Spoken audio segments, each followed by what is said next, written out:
प्रेम केवल एक शब्द मात्र ही नहीं, बल्कि हमारे सकारात्मक हृदय की एक अपूर्ण भावना है। प्रेम के संबंध में हर युग में असीमित गाथाएं लिखी गई हैं। वास्तव में प्रेम किसी को प्राप्त करने का नाम नहीं, अपितु त्याग का नाम ही सच्चे प्रेम की परिभाषा है। बात उन दिनों की है जब मेरी उम्र 28 वर्ष की थी।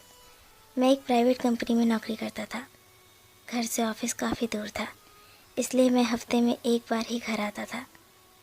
मुझे गांव में एक लड़की से प्रेम हो गया था, जिसका नाम आशा था। आशा बहुत खूबसूरत थी। उसकी खूबसूरती ने मेरा मन मोह लिया था। वो भी मुझसे प्रेम करती थी और हम शादी करना चाहते थे। मैंने घर पे आशा के बारे में बताया और हमारी शादी हो गई।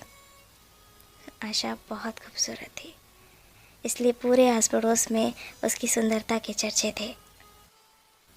मैं अपनी पत्नी से बेइंतहा प्यार करता था। हमारा वैवाहिक जीवन हंसी खुशी चल रहा था। एक दूसरे के प्रति अतः प्रेम और विश्वास के सहारे हम अपनी ज़िंदगी में बहुत खुश थे। एक बार अचानक से आशा के चेहरे पे इन्फेक्शन हो गया। उसका इलाज चलने लगा, लेकिन उसका इन्फेक्शन फैलता गया। उसे चर्म रोग हो गया था और समय के साथ उसकी खूबसूरती घटती चली जा रही थी। आशा की ये हालत मुझसे देखी नहीं जा रही थी, परंतु मैंने आशा को यह एहसास नहीं होने दिया और अपने विश्वास को टूटने नहीं दिया। और पहले की ही भांति मैं अपने काम पर जाता और हफ्ते बाद वापस आता। एक बार जब मैं शहर से वापस आ रहा था तो मेरा रास्ते में एक्सीडेंट हो गया। मेरे सर और चेहरे पर अत्यधिक चोटें आई थी, जिसके कारण मेरी दोनों आँखों की रोशनी जाती रही और मैं हर पल अब आशा के साथ ही गुजारने लगा।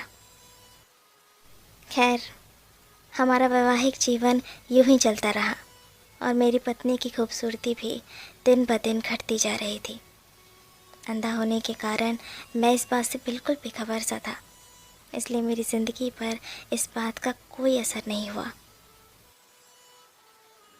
हम पहले की ही तरह एक दूसरे को चाहते थे और ख्याल भी रखते थे, परंतु नियति को कुछ और ही मंजूर था। एक दिन मेरी पत्नी की तबीयत बहुत अधिक खराब हो गई, जिसके कारणवश उसकी मृत्यु हो गई।